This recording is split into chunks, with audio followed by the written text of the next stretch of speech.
Et ce soir, ce qui m'a été inspiré de vous donner, c'est de vivre avec vous une ascension. Alors, je ne vais pas prendre pourtant le passage de l'ascension, je vais en prendre un autre, de l'Ancien Testament. Et peut-être si on pouvait résumer un peu ce que je veux te faire vivre, c'est deviens chef de toi-même, deviens chef de toi-même. Et vers la fin de la soirée, je compléterai le titre. Si on a bien grimpé ensemble sur la montagne sainte, je compléterai le titre pour que cela puisse t'aider encore plus. Voilà, si toi et moi, je dis toi qui me regarde, j'espère que vous êtes nombreux, non pas pour moi, mais pour le Seigneur et pour toi. Eh bien, voilà, si nous vivons bien cette ascension, Dieu va aussi nous indiquer la fin du titre. Alors, je prends mon texte dans le livre de l'Exode. J'espère aussi parmi vous qu'il y a des gens qui ne connaissaient pas trop la Bible, et ce serait très bien. Ceux qui la connaissaient, allez l'attraper et vous ouvrez votre Bible. C'est un excellent réflexe, si vous l'avez déjà. Le livre de l'Exode au chapitre 19. Qu'est-ce qui se passe à ce moment-là ? Je rappelle le contexte, le peuple juif qui a été esclave pendant 440 ans dans la terre d'Égypte vient de sortir de l'esclavage. Et à ce moment-là, cette liberté trouvée, je ne dis même pas retrouvée, parce que 440 ans, ça fait un sacré paquet de générations, eh bien, va faire sous l'influence de son chef, qui est Moïse, qui est l'envoyé de Dieu, le prophète de Dieu, va faire une forte expérience spirituelle. Et c'est ça que je voudrais, dans le nom de Jésus, que tu puisses faire ce soir. Alors, je demande vraiment au nom de Jésus que tu ne sois distrait par rien du tout ce soir, que tu puisses vivre avec moi cette ascension spirituelle que j'ai envie de faire, moi aussi, parce que j'en ai besoin autant que toi, j'en ai le désir autant que toi, et Dieu le veut aussi bien pour toi que pour moi, que nous nous mettions dans sa présence, dans la présence de sa gloire. Et justement, nous allons voir à travers cette expérience biblique que cela passe à travers des étapes, à travers des défis, parfois à travers des échecs, et peut-être que dans la petite heure que nous avons toi, et Dieu le veut aussi bien récapituler tout cela, voilà, à voir ensemble comment nous pouvons passer à travers ces défis et ces étapes. Alors, le peuple juif est dans le désert et à un certain moment, Dieu va parler à Moïse. Donc, Moïse, c'est le chef. Si tu veux, c'est ce qui en toi dirige, c'est la partie spirituelle qui est à l'intérieur de toi, c'est ton esprit. Tu sais que tu es fait d'esprit, âme et corps. Et ton esprit, c'est ce qui est en relation directe avec Dieu. Ton âme, c'est ton psychisme et ton corps, c'est ton corps. Tout ça pour des rappels des choses que tu sais sans doute déjà. Alors, l'Éternel, Yahvé, va parler à ton esprit, et il dit à ton esprit, et il dit à Moïse, « Je vais venir à toi dans l'épaisseur de la nuée. Va trouver le peuple et fais-le se sanctifier aujourd'hui et demain. » Donc, je suis à 19, 10 du livre de l'Exode, chapitre 19, verset 10. Qu'ils lavent leurs vêtements et se tiennent prêts pour après-demain, car après-demain, Yahvé descendra aux yeux de tout le peuple sur la montagne du Sinaï. Donc, tu vois, c'est comme si tu entrais déjà en dialogue avec toi et que tu te disais, oui, j'ai envie de vivre cette expérience avec tout moi-même. Avec tout moi-même, parce que si tu es une personne qui est habituée à prier, parfois la prière, elle peut être un petit peu distraite. Oh, je t'en prie, ne fais jamais ta prière le soir dans ton lit, c'est vraiment trop nul. Sauf si tu te réveilles la nuit et que tu parles à Dieu cœur à cœur, mais ça c'est autre chose. Mais même quand tu te réveilles la nuit, lève-toi. Lève-toi, ça veut dire que tu fais bouger ton corps aussi. Dans la prière, tu fais bouger ton corps. Et tu vois, ce peuple, c'est un peu le corps, c'est aussi ce qui en nous est un peu difficile parfois à bouger. C'est dur de faire bouger une foule, et c'est dur de faire bouger ton corps, parfois même ton psychisme qui n'a pas très envie comme ça. Mais ton esprit a toujours envie d'être dans la présence de Dieu.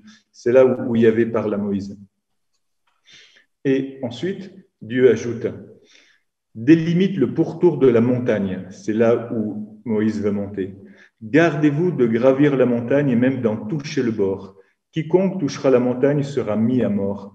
Personne ne portera la main sur lui, il sera lapidé ou percé de flèches, homme ou bête, il ne vivra pas. Qu'est-ce que c'est ça? Si tu veux, c'est la partie un peu inerte de toi-même. C'est ce qui est vieillot dans ta vie. Ce sont tes raisonnements dépassés. Ce sont tes habitudes qui ne servent plus à rien. C'est cet élan qui est devenu mou, qui est devenu passif. Et Dieu te dit, fais bien attention que si tu veux vivre une expérience spirituelle, écoute bien ton désir et laisse de côté tout ce qui est lourd, parce qu'on ne peut pas vivre des choses qui soient hybrides lorsque l'on veut vivre dans la vie spirituelle. Il faut que ton esprit monte vraiment dans la présence de Dieu, mais que tu saches aussi qu'il y a des choses que tu ne peux plus faire, que tu ne dois pas faire, et fais bien la différence, et regarde bien que cette montagne sainte où ton esprit va monter ne doit être touchée par rien. Et tu veux un exemple tout simple? C'est simple. Quand tu commences ta prière, tu te mets dans la présence de Dieu. Tu ne fais aucun plan, sauf celui de ne pas interrompre la prière. Tu ne réponds pas au téléphone, tu ne réponds pas à la porte, tu ne te mets pas à penser « Oh, le truc important que j'ai à faire depuis si longtemps, même vital pour mon entreprise, même excellent pour les relations avec la voisine, même fondamental pour ma vie familiale. » Non. Tu te mets dans la présence de Dieu. Et c'est ça que cela veut dire. Tu ne laisses pas les choses secondaires toucher la sainte montagne. Et toi, tu montes dans ton esprit, dans la sainte montagne. Alléluia. Ensuite, cette expérience-là de vie spirituelle, elle est dérangeante. Tu te rappelles, lorsque l'ange, par exemple, apparaît à Marie, Marie fut toute bouleversée. Et de toute façon, toutes les expériences de Dieu dans la Bible sont bouleversantes. Lorsque l'on arrive auprès de Jésus au jardin du Gethsémani et qu'il dit « c'est moi », tout le monde tombe par terre. Et là, de la même façon, il est dit au verset 16, toujours au chapitre 19, « Or, le surlendemain, dès le matin, il y eut des coups de tonnerre, des éclairs et une épaisse nuée sur la montagne, ainsi qu'un très puissant son de trompe, et dans le camp, tout le peuple trembla. » Et moi, je te demande, qu'est-ce que tu veux vivre vraiment dans ta vie spirituelle? Tu veux un petit truc, machin, un petit guili-guili qui te laisse juste comme avant, en te disant, parce que moi j'habite la Belgique, j'ai mangé des bonnes frites avec une super sauce un petit peu différente aujourd'hui et ça me va. Ou bien est-ce que tu veux vraiment changer de régime et vivre quelque chose qui te fasse du bien? Bien, te dire ça, ça te met en tremblement intérieur, comme ce peuple qui tremble, parce que cette expérience de Dieu, elle peut être extrêmement déstabilisante. Elle doit être extrêmement déstabilisante. Sinon, ce n'est pas une vraie expérience de Dieu. C'est quelque chose qui change vraiment tes fondements, tes fondations et tes habitudes. Alors, Moïse va grimper sur la montagne sainte. C'est une montagne qui est toute fumante. Tu sais dans quel contexte ça se passe? Probablement au moment où le peuple hébreu était dans le désert, il y avait à ce moment-là une éruption volcanique et il y a eu en même temps dans cette région-là aussi un orage, un ouragan, quelque chose de très puissant. Parce que Dieu se sert de ce qu'il veut pour faire passer son message, justement à travers des circonstances un petit peu étonnantes. Oh, parfois, il passe comme ça, tu peux même le rencontrer devant un panneau publicitaire. Mais ça, c'est juste pour réveiller ta curiosité. Parfois, ça peut te toucher même profondément. Mais si tu veux faire une expérience fondatrice, peut-être que Dieu va intervenir d'une façon où tu vas devoir rester dans sa présence, parce que tu sais, ce n'est pas toujours facile de rester dans la présence de Dieu. Même si le fond de ton cœur profond en a envie, eh bien, rester et demeurer dans la présence de Dieu, c'est un combat. Mon frère, ma sœur, la prière est un combat. La liberté est un combat. Devenir chef de toi-même est un vrai combat. Et tu dois rester dans cette présence parce que Dieu, c'est le tout autre. Dieu, c'est celui que ton cœur désire absolument, profondément. Et en même temps, c'est le tout autre. C'est quelque chose que ton cœur connaît, mais que ta tête ne connaît pas encore. C'est une révélation nouvelle, et de toi-même, et de lui. Donc, à ce moment-là, il y avait insiste encore auprès de Moïse. Il lui dit, descends, il était déjà monté, Descends et avertis le peuple de ne pas franchir les limites pour venir voir Yahvé, car beaucoup d'entre eux périraient. Dieu te redit, tu veux vraiment faire cette expérience de Dieu et cette expérience de toi-même? Je te pose la question à toi maintenant, hein, qui est en train de me regarder, non pas comme on regarde la télé ou un écran, et moi je veux la même chose et pour moi et pour toi. C'est-à-dire, tu veux vraiment faire cette expérience de Dieu? Tu veux vivre une conversion profonde? Tu veux vraiment être dans sa présence? Tu n'es pas celui ou celle qui va de convention en convention charismatique pour vivre quelques expériences un peu toujours les mêmes et ne jamais approfondir à l'intérieur de toi. Parce que là, tu n'es pas le chef de toi-même. Là, tu es à la merci de tes émotions. Et c'est ça que Dieu te dit en te disant, « Hey, redescends de la montagne et puis dis à tes émotions. Maintenant, vous restez tranquille. Dis au vieil homme, à la vieille femme qui est en toi, maintenant, tu restes tranquille. Parce que maintenant, c'est moi qui décide et je veux vivre une expérience spirituelle. Et je ne veux pas que tu viennes me perturber sur cette sainte montagne. » Et Yahvé fait redescendre Moïse pour cela. Et l'Éternel dit, verset 22, « Même les prêtres qui approchent Yahvé doivent se sanctifier, de peur que Yahvé ne se déchaîne contre eux, même les prêtres, c'est-à-dire même ta façon habituelle de prier. Même ta façon la meilleure, la plus sainte de prier. Je ne sais pas si tu pries comme ça, si tu pries comme ça, si tu pries comme ça, ou si tu pries comme ça, je ne sais pas comment tu pries, mais ta façon habituelle de prier, elle change parce que tu te mets dans la présence de l'Éternel. Tu te mets dans la présence de Dieu. Tu arrêtes de jouer, tu arrêtes de faire du cinéma, tu arrêtes de faire des simagrées, de te mettre des masques de prière. Ça m'arrive même à moi, hein, je te le dis à toi parce que je me fais cette même charité à moi. Et je veux à tout instant être dans sa présence. Je dois souvent redescendre pour dire, hey, je veux rester là dans la présence, dans cette présence de Dieu. Alléluia.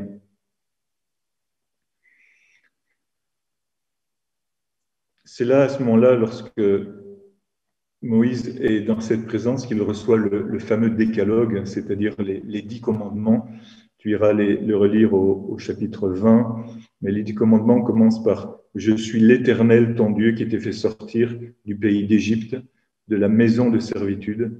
Tu n'auras pas d'autre Dieu que moi. » Et ça, c'est le commandement suprême que Jésus a repris aussi lorsqu'on lui demande quel est le plus grand. Il dit « Tu adoreras le Seigneur ton Dieu de tout ton cœur, de toute ton âme et de tout ton esprit. » Toi, ce ne sont pas des pratiques, des rites ou je ne sais quoi, mais tu sais déjà cela, mais je te le rappelle pour raviver ton désir de te mettre dans la présence. Tu n'auras pas d'autre Dieu. Tu n'auras pas d'autre Dieu.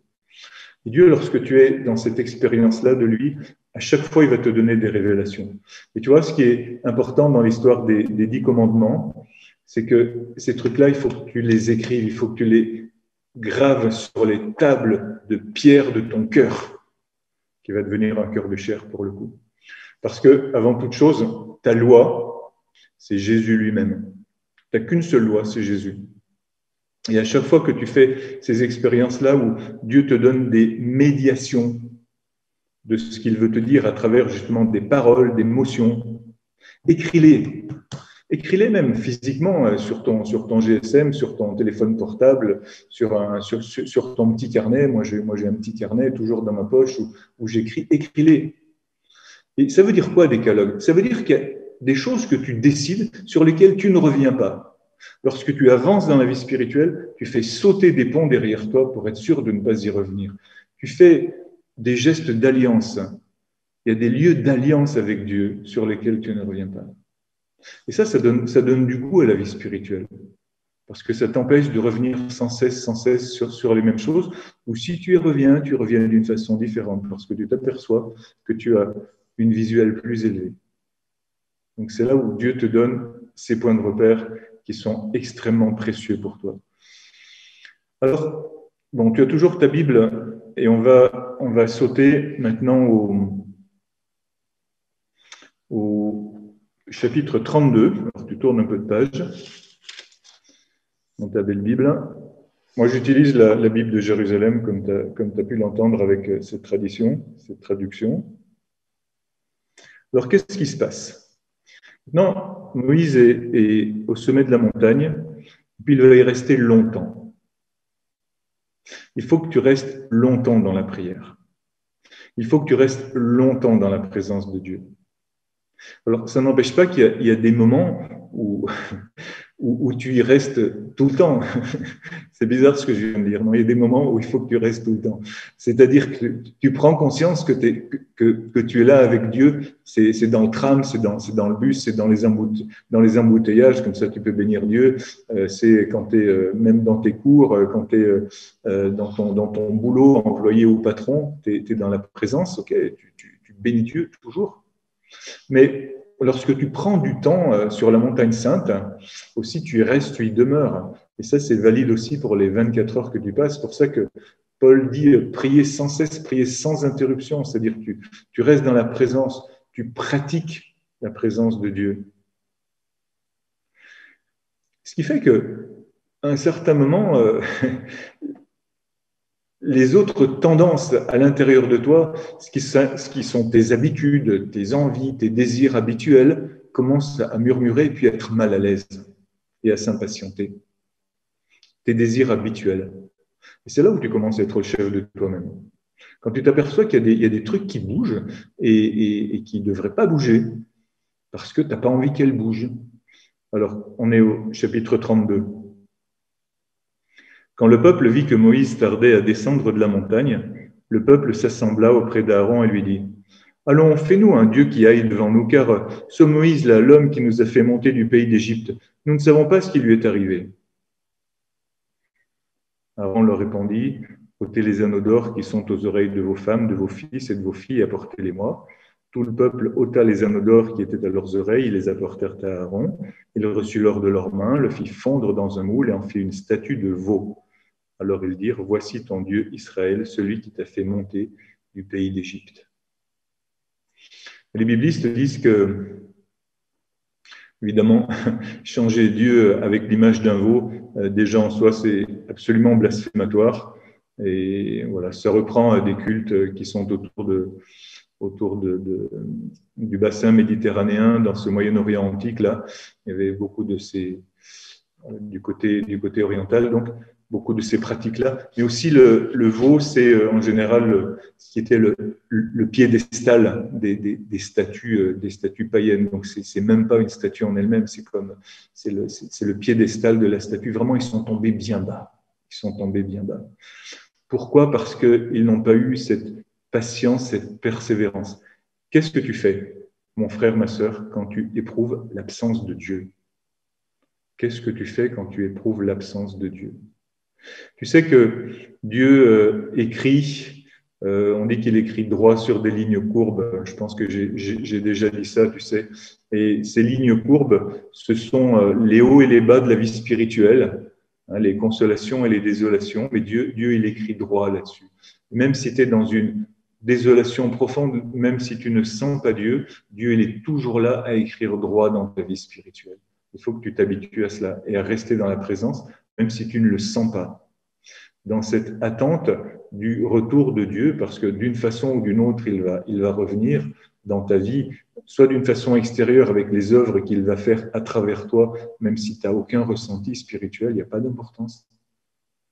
Soit de nouveau par une visitation profonde à l'intérieur de toi, lorsque tu vas avoir de nouveau un up dans ta vie de la grâce sensible, on appelle ça, c'est-à-dire ces moments où tu sens Dieu. Et toi, tu restes dans la présence.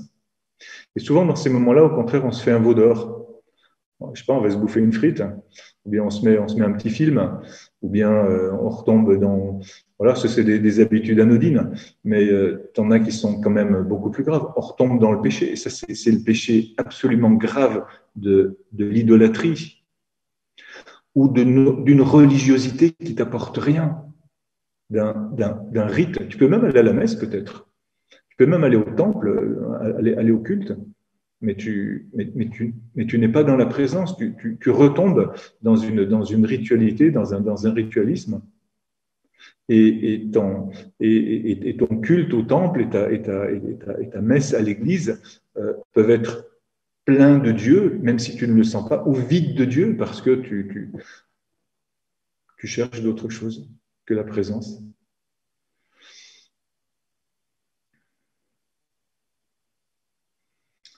On est au verset 7, toujours du chapitre 32. Une étape dans ta vie spirituelle, lorsque tu veux devenir le chef de toi-même, Yahvé dit alors à Moïse, « Allons, descends, car ton peuple que tu as fait monter du pays d'Égypte s'est perverti. Il n'a pas tardé à s'écarter de la voie que je leur avais prescrite. Ils se sont fabriqués un veau en métal fondu et se sont prosternés devant lui. Ils lui ont offert des sacrifices et lui ont dit, « Voici ton Dieu, Israël, qui t'a fait monter du pays d'Égypte. » Tu vois, il faut que tu écoutes tes émotions intérieures. L'Éternel te parle. L'Éternel t'avertit, te dit, fais gaffe, là, tu es en train de dévier du chemin. Fais gaffe, là, tu n'es plus devant ma présence. Fais gaffe, là, tu es en train de reprendre les rênes. Tu me les avais données dans ta vie spirituelle, mais tu es en train de reprendre les rênes. À ce moment-là, maintenant, dans ce que tu es en train de vivre, c'est plus moi ton Dieu, c'est toi qui es redevenu ton Dieu. Fais attention. Il faut que tu écoutes ces émotions. Yahvé avertit Moïse. Yahvé avertit Moïse.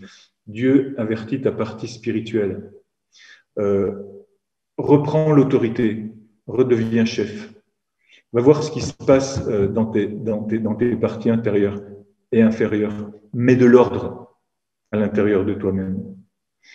Et alors, ça peut t'agacer beaucoup, et puis faire dire comme l'Éternel, laisse-moi, ma colère va s'enflammer contre eux, je les exterminerai. Alors, tu sais, ça, c'est le moment où tu as une tentation de te dire, je vais séparer ma vie spirituelle de ma vie habituelle. Et ça, c'est une grave tentation. C'est super pernicieux parce que c'est à dire, bon, il y aura mes moments de prière, et puis après, il y aura mes autres moments où je pourrais faire autre chose. Dieu devient une case. Voilà, je vais séparer tout ça. Je vais plus m'en occuper. Et ça, c'est une tentation. Et Dieu te propose ce deal pour que toi, tu puisses réagir. Et à ce moment-là, il y a cette intercession de Moïse qui veut reprendre l'ensemble de sa vie dans une unité. Et alors, je dis intercession parce que j'ai une idée derrière la tête, mais je te le dirai à la fin. Je vais dire là, cette fois-ci, je vais dire une prière de demande, d'accord, où Moïse dit à Yahvé, allez, prends patience et puis ne me lâche pas. Moi, j'ai vraiment envie d'avancer tout entier. J'ai envie d'une conversion profonde, quoi. J'ai envie d'une conversion profonde. J'ai pas envie d'un truc à moitié. J'ai pas envie juste de mes temps de prière, de mes temps de présence avec toi, voilà, que ce soit n'importe où. Je te répète, c'est dans le secret de ta chambre, ou bien c'est à Carrefour ou Deleuze si tu es belge, comme je le suis en ce moment. Mais c'est de vouloir faire l'unité entre tous ces moments-là. Moïse s'efforça d'apaiser son Dieu et dit, on est au verset 11, « Pourquoi, Éternel, ta colère s'enflammerait-elle contre ton peuple que tu as fait sortir d'Égypte par ta grande force et ta main puissante ?» Il faut que tu tiennes bon devant l'Éternel.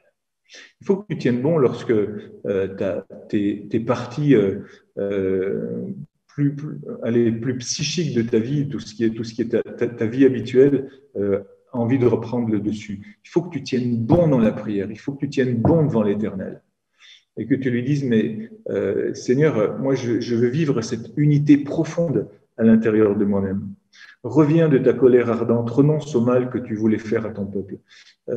Seigneur, je veux vraiment vivre cette unité à l'intérieur de moi, entre, je répète, mon esprit, mon psychisme et même mon corps. Et je me remets devant toi dans l'adoration. Tu sais, moi, ça m'arrive de faire l'adoration, même couché par terre, sur le dos, comme ça. C'est un temps où je me ressource vraiment dans la présence de l'Éternel. Peu importe la position, trouve ta position à toi. Mais justement, fais cette unité, sers-toi de ton corps pour ça. De façon à ce que tu puisses, avec ce que tu sens à l'intérieur de toi, te mettre dans la présence de Dieu. Donc, effectivement, il faut mettre de l'ordre. Alors, Moïse redescend de la montagne. Donc, on est au verset 19, chapitre 32.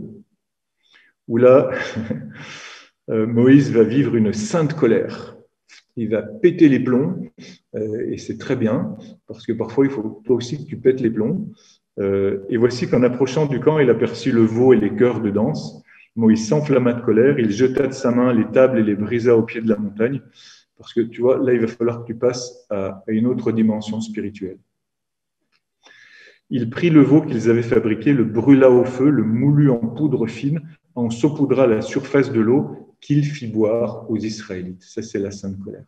Vraiment, tu décides qu'il y a des choses dans ta vie qui doivent vraiment changer. Et tu prends autorité par rapport à cela. Tu vois, tu vas devenir de plus en plus chef de toi-même. Et à ce moment-là, il faut que tu sois redescendu. Je ne sais pas, par exemple, ça peut être mets de l'ordre dans ta maison. Mets de l'ordre dans ta maison. Donne la moitié de tes vêtements. Bazarde et donne une partie de tes bouquins. Tu as plein de trucs chez toi qui ne te servent à rien. Tu as plein de choses qui te distraient. Mets de l'ordre dans tes habitudes. Dans une sainte colère, mais utilise cette sainte colère, c'est-à-dire c'est la colère de Jésus au temple, utilise cette sainte colère. C'est la colère de Jésus lorsqu'il va guérir l'homme à la main paralysée, qu'il jette autour de lui un regard de colère sur ceux qui ne veulent pas que le paralytique soit guéri.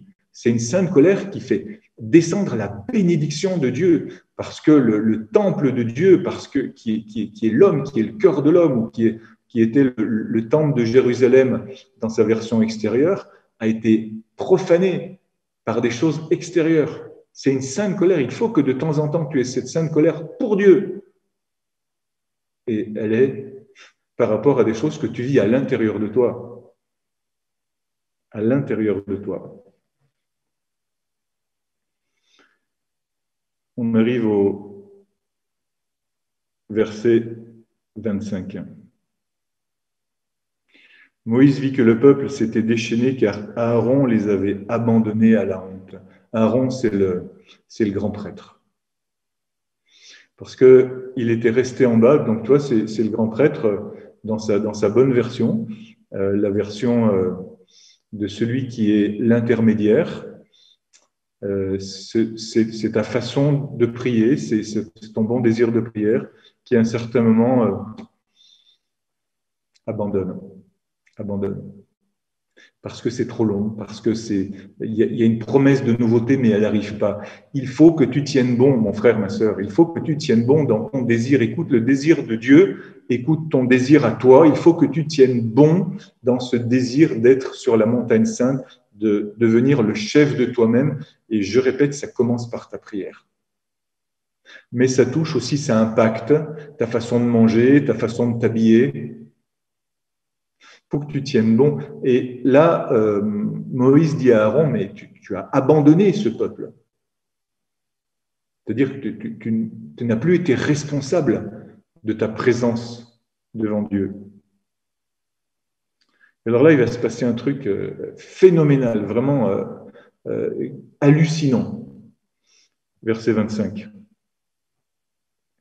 Moïse se tint à la porte du camp et dit, « Qui est pour Yahvé à moi ?» Tous les fils de Lévi se groupèrent autour de lui.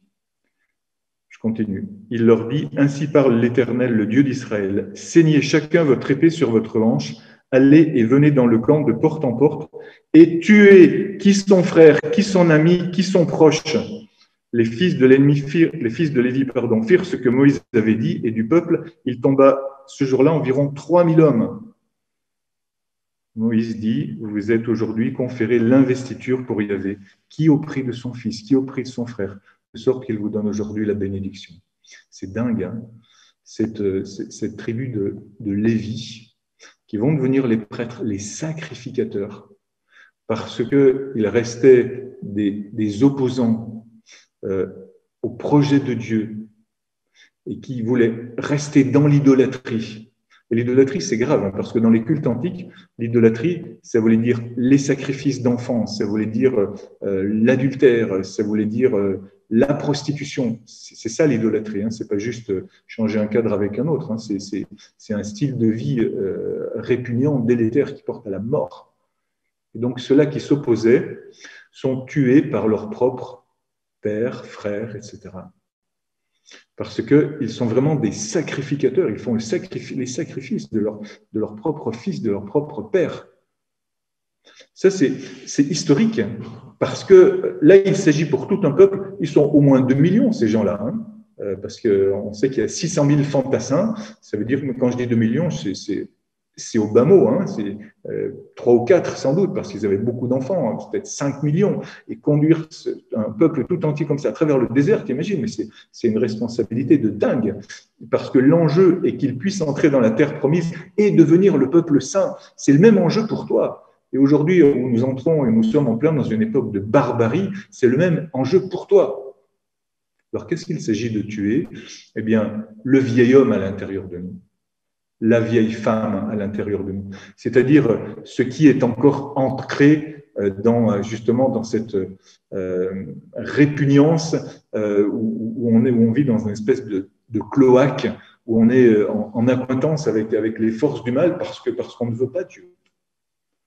Parce que la plupart de ceux qui avaient fait cette expérience de devoir boire cette eau, c'est-à-dire de comprendre, d'intérioriser ce dégoût du péché, étaient revenus vers Moïse. Mais ça, c'est ceux qui étaient restés. 3000 hommes, tu sais, sur 5 millions ou 4 ou 5, c'est rien du tout. Hein.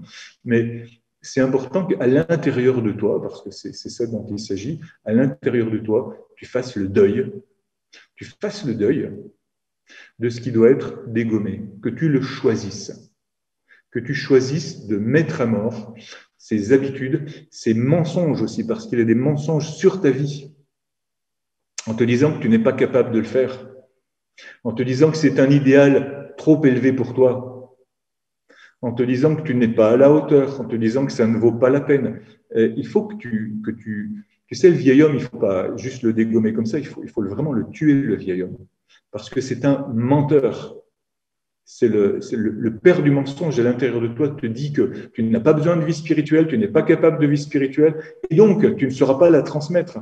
Et donc tu ne feras pas partie de ce petit reste que Dieu veut aujourd'hui établir sur cette planète qui est en train d'être dévastée par tout ce que tu vois. Je ne te fais pas la liste, ce n'est pas le sujet, mais tu es intelligent et tu le sais, tu as des oreilles pour voir et des yeux pour entendre. Tu risquerais de ne pas faire partie de ce petit reste que Dieu a élu pour aujourd'hui vivre cette époque de transition entre une chose et une autre, alors que maintenant nous sommes dans la barbarie. Nous sommes dans le temps des invasions barbares. Et c'est extrêmement pernicieux. Et Dieu t'appelle à avoir des yeux qui ne font aucune concession, ni à ce qui se passe à l'extérieur, ni à ce qui se passe à l'intérieur de toi. Tous ces mensonges sur la vie, sur la famille, sur la civilisation de l'amour, et j'en passe, parce que je ne veux pas entrer dans certains débats, les mensonges à l'intérieur de toi aussi, justement ce que je viens de dénoncer. Dieu veut que tu fasses partie de ce reste, c'est-à-dire de ce peuple qui va rentrer dans la terre promise où Dieu veut faire habiter son peuple, toi et les autres, tes frères chrétiens autour de toi, pour continuer à bâtir cette civilisation de l'amour, pour fonder cette civilisation de l'amour, et ne pas être détourné par des débats stupides sur la santé, sur le vaccin, sur le Covid et sur des trucs comme ça. Vraiment, concentrons-nous sur la parole de Dieu. Ça, tu vois, ça pourrait être un truc intéressant. Arrêter de parler du Covid et du vaccin et puis se mettre vraiment dans la présence de la parole de Dieu, et tuer le reste. se mettre vraiment dans ce qui nous intéresse vraiment au sens vrai du terme. Donc, ils vont devenir les sacrificateurs. Et je dis au passage au groupe Louange qui pourrait nous écouter, dans cette tribu de Lévi vont être pris justement ceux qui seront aussi les adorateurs. Les chantres dans l'Ancien Testament vont être pris de la tribu de Lévi, parce que aussi, il est dit que tu offres à Dieu le sacrifice de louange. Ils font partie de cela. Quand tu es dans la louange, dans la bénédiction, ça fait partie de ta prière. Hein. Et chacun d'entre nous, on est chantre et on est adorateur dans notre prière, même si on n'a pas la technique pour le faire, mais on a l'élévation de nos mains pour louer Dieu et offrir ce sacrifice de louange. Alléluia. Et Dieu dit, OK, maintenant, tu vas te remettre en marche. Mais tu sais pas, tu vas te débrouiller un peu tout seul parce que on est au 33, verset 3. Monte vers une terre qui ruisselle de lait et de miel. Mais je ne monterai pas au milieu de toi de peur que je ne t'extermine en chemin, car tu es un peuple à la nuque raide. Je vais éviter de te faire sentir ma présence, parce que peut-être que tu ne la supporterais pas. Et d'entendre ça, c'est extrêmement attristant, et parfois on est attristé. Lorsqu'ils ont entendu cette parole sévère, le peuple prit le deuil, et personne ne porta plus ses parures. Parce que tu aperçois que tu as vraiment déliré, tu aperçois que tu es vraiment passé à côté de quelque chose. Même si tu t'es repenti et que Dieu te dit, bon, tu vois, avant de recommencer comme avant, ok, je vais rester un peu en arrière. Et là, tu as un peu la trouille et pourtant, de nouveau, Moïse va intercéder. On est au verset 15 et il dit, Moïse, si tu ne viens pas toi-même, ne me fais pas monter d'ici. Tu t'aperçois certainement que tu as vraiment besoin de la présence de Dieu.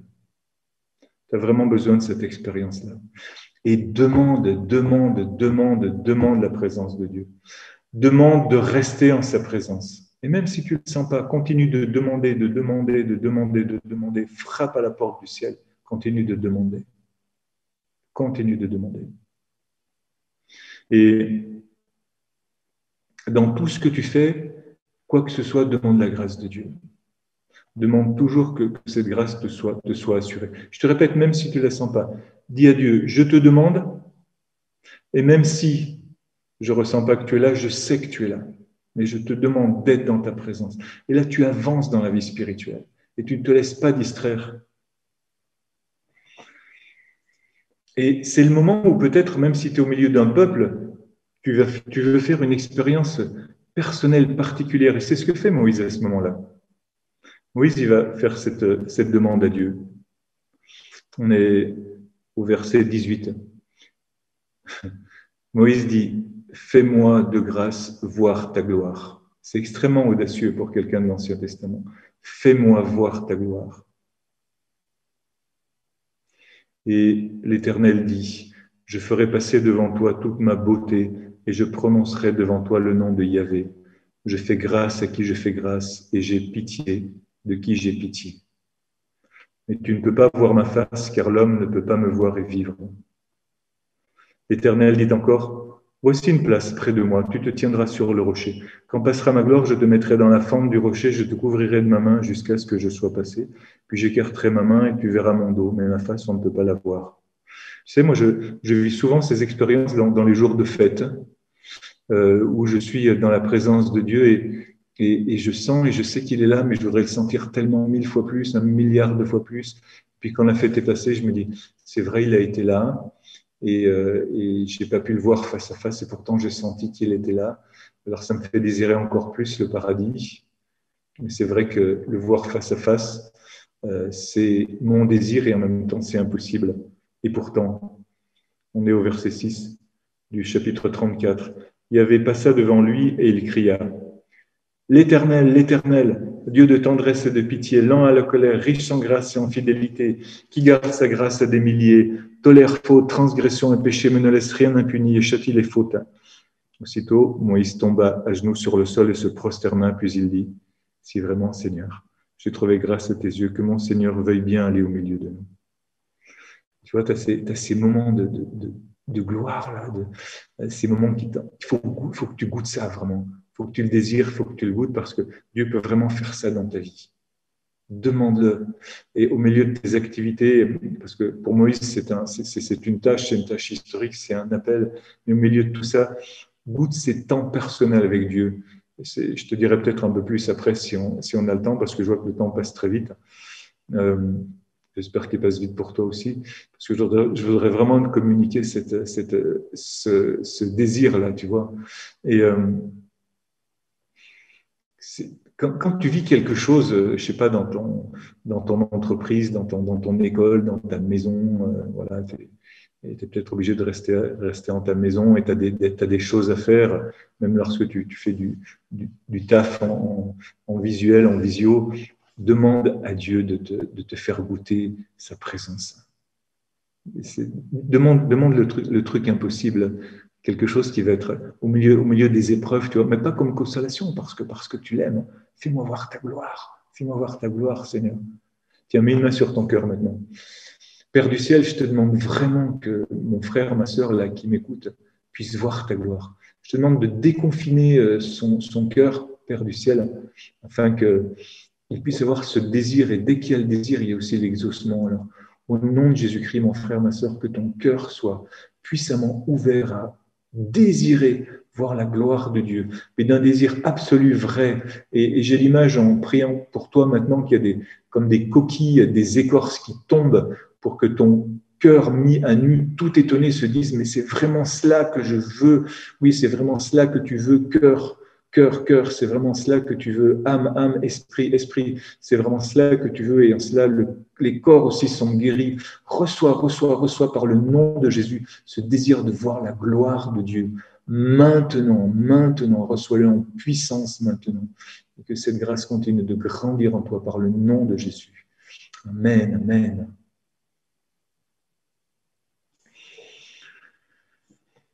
Je continue et je vais vers la fin. Donc, Moïse remonte et tu vois, et c'est ça qui est intéressant, c'est que il faut monter plusieurs fois. Il faut aller régler ses problèmes. Et je te répète, régler les problèmes, c'est pas répondre au téléphone pendant que tu es en prière. C'est pas régler des problèmes matériels alors qui te ferait oublier la présence de Dieu. C'est au contraire faire du ménage à l'intérieur de toi pour que tu puisses rester et demeurer dans cette présence de Dieu qui va te faire devenir le chef de toi-même. Alors, au point où on en est maintenant, je voudrais te dire quel pourrait être le vrai titre, en fait, ou la deuxième partie, mais je vais être beaucoup plus court que ce que j'ai dit jusqu'à présent. Tu vois, si tu acquiers cette autorité sur toi-même, si tu es vraiment le chef de toi-même, alors tu pourrais être le chef des autres et leurs serviteurs. Parce que si tu reprends un peu tous les éléments et tous les passages que nous avons vécus là jusqu'à présent, tu t'aperçois que donc Moïse a cette autorité et je répète, il l'a sur lui-même. Et pourquoi est-ce qu'il l'a sur lui-même? Parce que c'est un appel de Dieu. C'est un appel de Dieu pour lui comme c'est un appel de Dieu pour toi. Parce qu'être prêtre, prophète et roi, selon ce qui nous est donné dans le baptême, c'est avant tout une maîtrise de soi-même, sur soi-même, qui te donne une immense joie, qui te donne la joie d'être dans la seigneurie de Dieu, qui te donne la joie d'être dans l'autorité de Dieu, de pouvoir marcher vers cette terre où coule le lait et le miel à l'intérieur de toi, parce que ta terre promise, elle est à l'intérieur de toi. Et alors, à ce moment-là, tu pourras aussi faire vivre ça aux autres.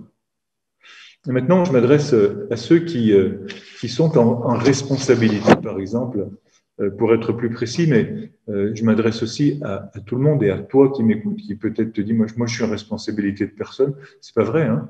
Tu es en responsabilité de ta voisine quand tu la rencontres sur le palier. Tu es en responsabilité du client qui est avant toi et après toi lorsque tu es dans la file à Carrefour ou ailleurs.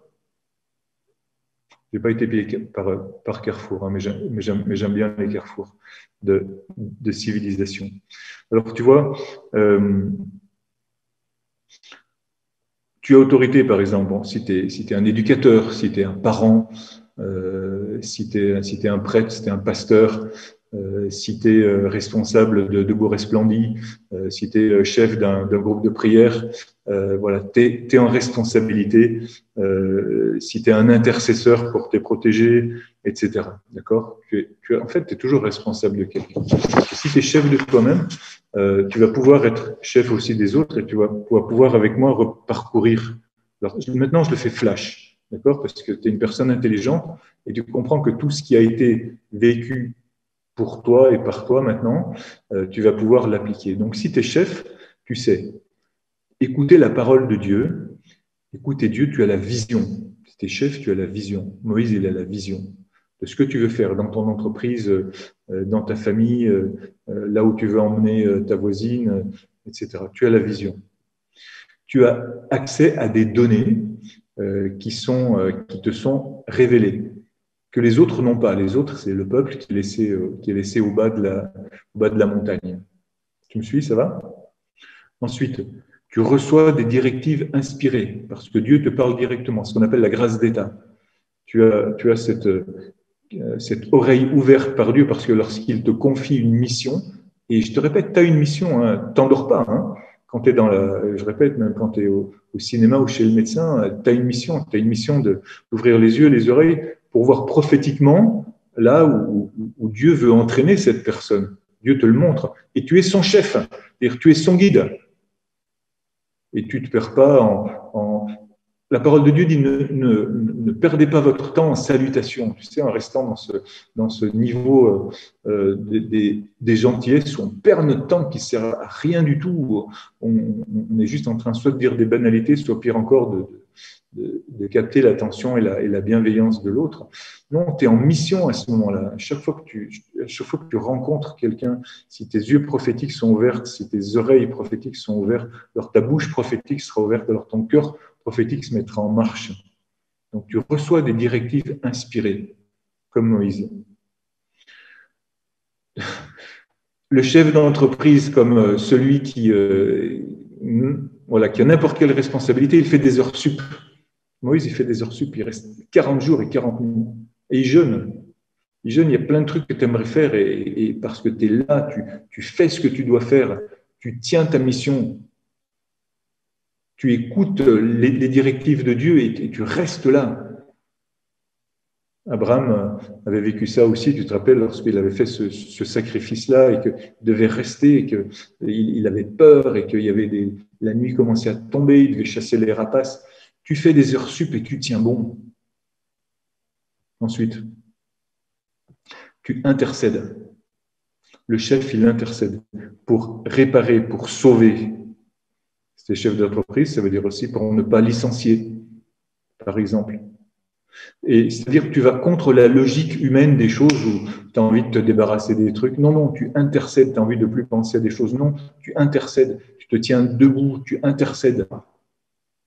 Ensuite, en tant que chef, tu es prêt à l'échec et tu es prêt à la trahison. Tu dois toujours être prêt à ça. Tu n'es pas naïf. Tu es simple comme une colombe, mais tu es prudent et prudente comme un serpent. Tu es prêt, tu te prépares à la trahison et à l'échec. Parce que ce sera forcément sur ton chemin. Quand tu suis les lettres de Saint Paul, par exemple, ou dans les actes surtout, Paul, il a une victoire, un échec, une victoire, un échec, une victoire, un échec. C'est souvent comme ça. Et regarde que dans ta vie spirituelle aussi, c'est comme ça. Je ne pense pas que tu vas rebondir de victoire en victoire en victoire, parce que tes échecs sont des victoires pour Dieu et vont t'apprendre aussi quelque chose. Tu vas progresser là. Alors bénis Dieu aussi pour les échecs. Ça veut dire quoi? Bénis Dieu parce qu'il agit puissamment dans tes échecs. Et c'est là où, en restant sur la montagne sainte, tu ne te décourages pas en disant « Ouais, mais Dieu, il m'a abandonné, quoi. Il va arriver quand ?» C'est là où tu risques de te faire un veau d'or. Okay, et être abandonné, même par les gens que tu aimes bien, même par tes employés, par tes collaborateurs, par tes amis, qui vont te lâcher à ce moment-là, qui vont faire un veau d'or. Sache prendre des décisions draconiennes. Il faut que tu détruises le veau d'or. Il faut que tu sois prêt à être impopulaire, mais avec l'autorité d'amour, parce que c'est une autorité d'amour que Dieu t'a donnée, de faire fondre ce veau d'or. Tu t'en fiches, c'est de l'argent, tu n'en as rien à faire. Je me rappelle du moment où, après ma conversion, j'ai retrouvé les disques en vinyle que j'écoutais quand j'étais adolescent.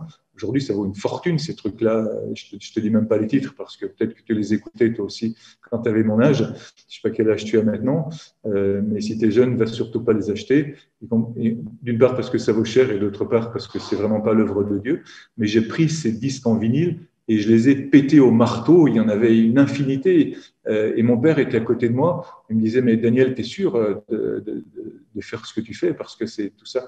Et il comprenait en même temps parce que mon papa, c'était un homme extrêmement spirituel. J'aurais plein de choses hyper intéressantes à te raconter de mon papa, mais c'est pas le moment. Tu sais prendre ce genre de décision. Tu t'occupes pas du fric. Et peut-être que chez toi encore, hey, j'espère que non, hein, tu as encore des bouquins ésotériques, tu as encore des pierres de ceci, cela, tu as encore des statues de trucs machin, tu bazardes de tout, même si ça vaut du fric, et tu prends pas le risque ou le faux fuyant de dire je vais aller le revendre et puis je donnerai l'argent aux pauvres. Non, non, tu balances tout ça à la poubelle et demain matin, les époueurs vont le ramasser pour la plus grande gloire de Dieu. Alléluia. Bon, je suis content que tu ailles faire cela. Et tu mets les autres, ensuite, étape suivante, devant leurs responsabilités. Tu leur dis là, vous avez vraiment déconné. Là, ça ne va vraiment pas ce que vous avez fait. Et tu leur fais boire l'eau. Tu leur fais boire l'eau. Tu dis, alors, je ne sais pas, tu es en conseil d'entreprise ou tu es en conseil de famille ou tu es avec tes colocataires et tu dis là, ce truc-là, ça va vraiment pas, quoi. On peut faire une relecture amère de ce qui s'est passé. Et il y a un partage des bénéfices et des pertes dans un consensus, quel qu'il soit, même dans une église, dans ton groupe de prière. Il y a un partage des bénéfices et des pertes. C'est ça, boire cette poudre-là d'or. Ensuite, tu désires faire une expérience personnelle. Même et surtout, si tu es en responsabilité, il y a le moment où tu te retires et comme Moïse, fais-moi voir ta gloire. Parce que c'est ça que je veux. Ouais, ok, tu m'as confié cette tâche et c'est hyper intéressant. Mais surtout, je veux voir ta gloire, je veux faire une expérience de toi. Je veux que tu me révèles ton nom, je veux que tu me dises quelque chose de toi. Fais-moi voir ta gloire, ça tu le désires. Ensuite, tu élimines vraiment ce qui ne sert pas. C'est le moment où les Lévites vont tuer les autres. Tu élimines ce qui ne sert pas, les irrémédiables obstacles. Et s'il le faut, tu écartes aussi les opposants. Ils trouveront de la place ailleurs. Là, je parle des personnes. Quand tu auras fait tout ce que tu peux dans ton intercession pour ne pas licencier, pour ne pas te séparer, pour avoir de la patience, mais il y a un certain moment où il faut éliminer, où il faut écarter. Je te prends l'exemple extrêmement douloureux, par exemple, de ces personnes. Peut-être que c'est chez toi aussi. Tu as un jeune drogué chez toi qui est là, qui peut. Et tu as tout essayé, les thérapies, les trucs, hein, et tout ce que tu peux. Tu as prié, tu as appelé des gens. Il y a un certain moment où il faut que tu le mettes dehors. Il y a un certain moment où il faut que tu prennes cette responsabilité extrêmement douloureuse de le mettre face à ses responsabilités. Parce que sinon, tu vas te tuer et tu vas le tuer. Vous voyez, toi, c'est un cas extrême dont je te parle. En lui disant toujours, la porte sera toujours ouverte, toujours, toujours, toujours. Quand tu reviendras et puis que tu auras été avec ta putain de drogue, et tu pourras revenir parce que je suis ton père, ta mère, je suis ton ami. Mais en attendant, ce truc-là, c'est pas toi. Toi, il faut que tu sois prêt à prendre des décisions draconiennes pour savoir recommencer, pour savoir remonter, comme Moïse. Et alors, je termine parce que on est au chapitre 34, verset 29. Lorsque Moïse redescendit de la montagne du Sinaï, les 2 tables du témoignage, il les a réécrites. Parce que toi aussi, certainement, il faut que tu réécrives ton alliance. En étant passé par cette expérience d'échec, qu'elle soit intérieure ou qu'elle soit extérieure, si tu es un chef et une responsabilité, Moïse ne savait pas que la peau de son visage rayonnait parce qu'il avait parlé avec lui. Frère, ma sœur, tu rayonnes à ce moment-là. Tu rayonnes de la gloire de Dieu.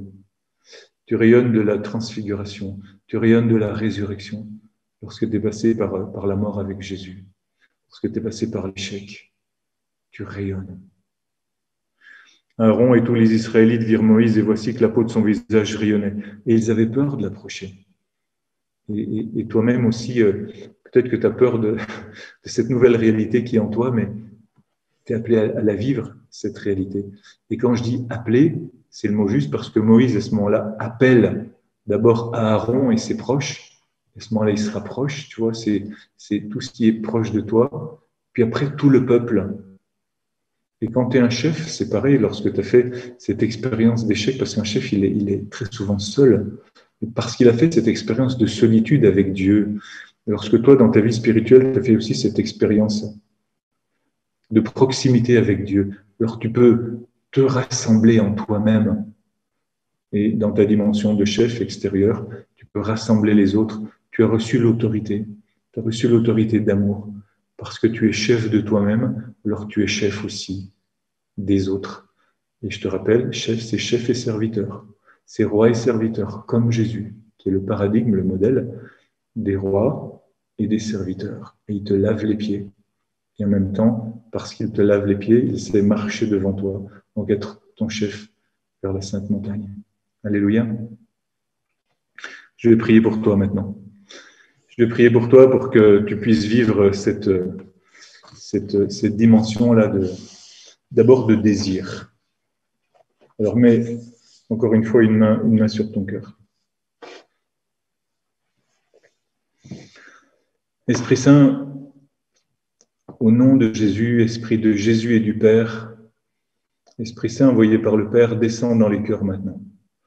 Viens raviver le désir de tous ceux qui se sont arrêtés en chemin. Viens enlever tout le poids de mensonges sur ta capacité à donner la vie, à donner le bonheur. Viens aussi restaurer tous ceux qui sont affaiblis dans leur autorité d'amour. Je pense à ceux qui sont fatigués, aux profs, aux infirmiers, aux médecins, aux pasteurs, aux responsables des groupes de prière, aux papas, aux mamans, à tous ceux qui ont une autorité. Viens les restaurer. Et je parle même aux anciens en ce moment. Je parle à toi qui est chez toi, grand-père, grand-mère, et je te rappelle, et je restaure en toi maintenant par le nom de Jésus, l'autorité. Tu as l'autorité, une autorité d'amour sur tes enfants et sur tes petits-enfants, même s'ils ne viennent pas te visiter, même s'ils sont loin de toi, même s'ils ne te téléphonent jamais. Tu as cette autorité d'amour. Sois restauré maintenant dans cette fierté et dans cet appel de tenir bon, de tenir bon, de tenir bon dans le jeûne et dans la prière. Quand je dis jeûne, non, tu n'as pas besoin de te prier de bouffe, de te priver de nourriture. Tu as simplement besoin de tenir bon dans ce que tu fais, dans ta prière d'intercession, de tenir jusqu'au bout ce devoir de louange et de service. Descends, Saint-Esprit. Descends restaurer le désir de tous ceux qui étaient fatigués. Descends, Saint-Esprit, détruire toutes les idoles dans les maisons. Je bénis Dieu qui, ce soir à la fin de la transmission, se lèveront et enfin feront ce choix de balancer à la poubelle ces objets qui semblaient tellement importants et qui finalement, dans la conscience, étaient devenus tellement encombrants. Au nom de Jésus-Christ, recevez toi et cette fierté. Descends, Saint-Esprit. Plus de toi, Seigneur. Encore. Descends aussi visiter ceux qui étaient montés, qui sont redescendus et qui n'ont pas osé éliminer ce qui était d'obstacle pour eux. Descends ceux qui n'ont pas eu jusqu'à présent le courage d'une parole claire vis-à-vis de ceux qui leur barraient la route. Ils aient maintenant la force d'amour, l'autorité d'amour, comme les Lévites, d'avoir une parole claire, une parole authentique, c'est-à-dire ceci est bien, ceci est mal, ceci je veux continuer à le faire et ceci je ne le ferai plus. Il va y avoir beaucoup de guérisons physiques aussi, des choses qui ne circulaient plus. Je vois des guérisons dans la circulation du sang, je vois des caillots de sang qui se liquéfient dans la circulation du sang. Je vois des tumeurs qui reculent, des tumeurs au cerveau en particulier qui reculent aussi, des guérisons dans le bulbe rachidien. Je vois des restaurations dans la colonne vertébrale maintenant par ces prises de décision, parce que cette parole qui est donnée ce soir est une parole de liberté, une parole de libération de ton autorité sur toi-même, en toi-même. et donc aussi sur les autres une autorité d'amour pour que les choses marchent bien dans ta maison, pour que tu retrouves ta place. Descends, descends, plus, Saint-Esprit. Descends visiter les personnes qui sont visitées dans leurs membres inférieurs maintenant. Et Seigneur, je te bénis parce que je ne pensais pas du tout que tu allais toucher les corps ce soir, mais tu fais cela parce que tu touches les esprits et les cœurs, parce que dans ton autorité d'amour, Seigneur, tu remets en route, parce que tu aimes l'homme tout entier, dans son corps, son âme, son esprit et son cœur, et tu restaures cela. Vraiment, je te bénis, Seigneur. Et je vois que tu mets sur certains cette cape d'autorité comme celle qu'avaient les tribuns romains, et c'est ça que je vois maintenant, et pour remettre en route des personnes. Et mon frère, ma sœur, parce que tu reprends tes responsabilités. Il y a des personnes qui sont libérées du burn-out maintenant parce qu'elles n'en pouvaient plus. Des personnes qui sont libérées maintenant d'addiction aussi à l'alcool, à la télé, parce qu'elles en avaient ras-le-bol et qui maintenant vont se remettre à monter sur la montagne sainte au nom de Jésus. Je chasse, j'assigne à la croix, je rejette à l'enfer toutes ces addictions arrière. Je vous réprime, je vous brime toutes les addictions, tout ce qui empêchait mes frères et mes sœurs d'avoir leur place, de prendre leur place dans l'armée de Dieu, dans l'autorité, pour faire avancer le peuple, le petit reste vers la terre promise. Arrière, arrière, toute contradiction. Arrière, arrière, tout mensonge maintenant. Descends, Saint-Esprit, descends avec puissance maintenant. Descends, descends, descends, Saint-Esprit. Visitez encore le corps, l'âme, les esprits. J'ai des images de photos de famille aussi, où il y a des réconciliations dans les familles, où certains, vous allez avoir le courage, après la prière, de prendre votre téléphone et puis d'appeler, de reprendre contact pour que la cohésion familiale soit restaurée. Je vois aussi des cahiers, je vois des gens des jeunes qui vont avoir le courage de s'armer pour leurs études. Il y aura des réussites inattendues dans des examens, dans des concours aussi. Il y a des personnes qui vont retrouver du travail en reprenant l'autorité, le courage de monter sur la montagne sainte et d'abandonner tout plein d'habitudes. Je vois des maisons aussi, il y a beaucoup de désordre et le Seigneur te relève et te fait ouvrir les yeux sur ce désordre extérieur dans ta chambre, dans ta maison, qui est le signe de ton désordre intérieur, et tu choisis maintenant de restaurer l'ordre à l'intérieur de toi et de remettre la prière, de remettre le nom de Jésus en premier dans ta vie, le nom de Jésus en premier dans ta vie, avec le sang de l'agneau sur les chambranles et sur les poteaux de tes portes et de ta maison intérieure et de ta maison réelle aussi. Viens, Saint-Esprit, envahis tout cela comme un ouragan de bienfaits, de bonheur. Il y a des gens qui vont être restaurés dans leur joie, dans une joie profonde de vivre et d'appartenir à Dieu. Descends, Saint-Esprit. Il y a des gens qui vont se redresser maintenant. Il va y avoir des gens qui étaient courbés, qui avaient extrêmement mal dans leurs articulations, mal au dos, qui vont se redresser. Il y avait des gens qui étaient harcelés dans leur travail, qui vont avoir le courage de dire non, qui vont avoir le courage de dire ça suffit, et de ne plus être le jouet des outrages et des colibets et des brimades, même physiques parfois et financières aussi, qui vont avoir le courage de les voir, leurs collègues et leurs patrons, pour demander aussi la juste rémunération, la juste place. Je te bénis, Seigneur, pour ceux et celles qui vont trouver du travail parce que leurs yeux vont s'ouvrir sur leurs réelles possibilités. Oh, gloire à toi, béni sois-tu, louange à toi, Seigneur. Je vois aussi des groupes de louanges qui vont se former, se reformer, être puissamment inspirés par toi, Seigneur, lorsqu'ils se tiennent sur la sainte montagne et comprendre ce qui n'allait pas jusqu'à présent dans leur groupe de louanges, parce qu'ils n'étaient pas assez élevés dans leur désir.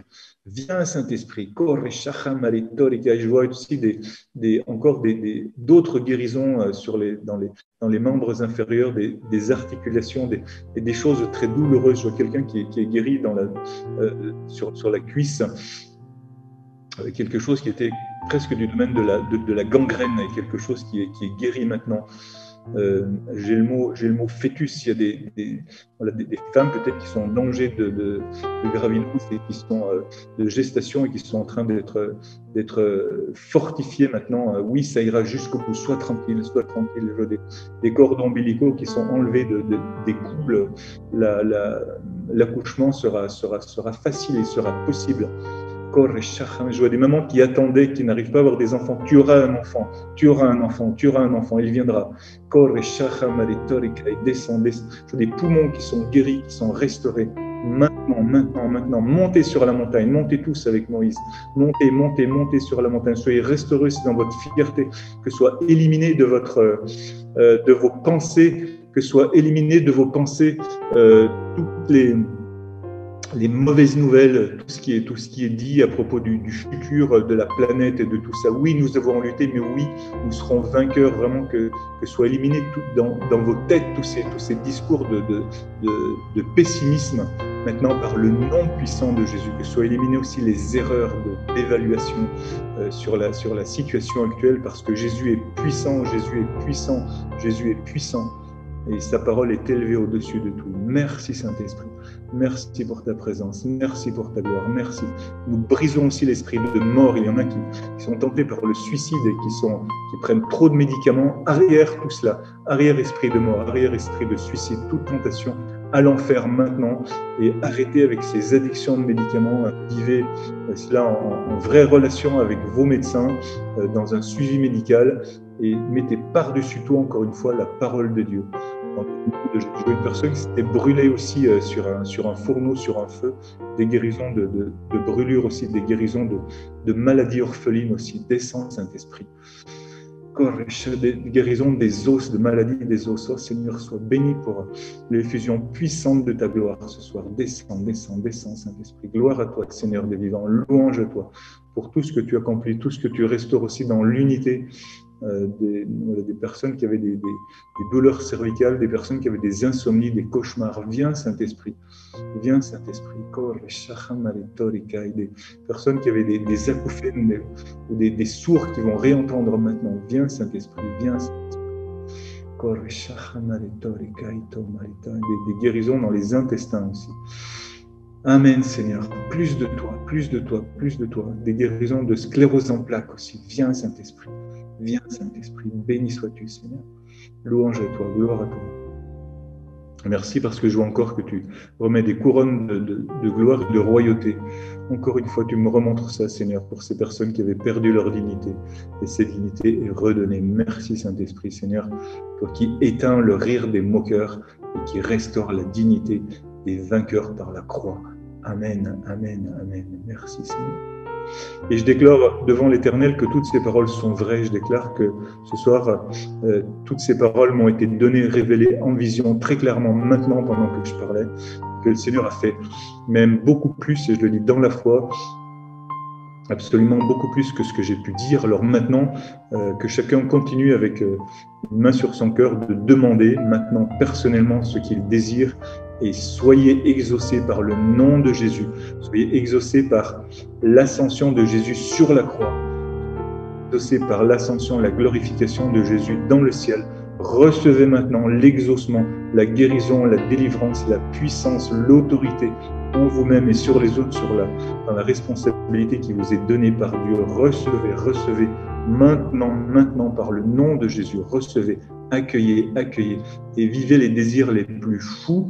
Et accueillez le désir encore plus fou de Dieu sur votre vie, de vous conduire dans le bonheur à travers obstacles, souffrances, à travers tempêtes, là où Dieu parle dans la victoire, pour que vous soyez aujourd'hui et son peuple saint, le petit reste qui conduit jusque dans la vie éternelle, même ceux qui aujourd'hui seulement, ouvriers de la dernière heure, ouvrent leurs yeux et leurs oreilles. Amen, amen, amen, amen, amen. Alléluia. Seigneur, je te bénis vraiment. Je te remercie, Seigneur, ce soir. Merci pour tout ce que tu as accompli. Et mon frère, ma sœur, je termine en disant, si tu as envie de faire un peu de lecture, j'ai écrit un petit bouquin pour toi qui s'appelle « Les charismes pour tous ». Je ne sais pas si tu arrives à lire ou si c'est à l'envers. Les charismes pour tous, c'est aux éditions des Béatitudes. Tu cliques sur le site des Béatitudes et puis tu en sauras un peu plus. Il y a aussi des choses que peut-être que j'ai dit ce soir, des choses qui te serviront pour toi, pour guider les autres dans la pratique des charismes et pour que tu puisses les vivre toi-même aussi, aux éditions des Béatitudes. Voilà, j'ai pris un très grand plaisir à prier avec toi ce soir parce que Dieu m'a béni tout autant que je te bénissais. Et c'est aussi la grâce de ceux qui passent devant. Donc passe devant toi aussi.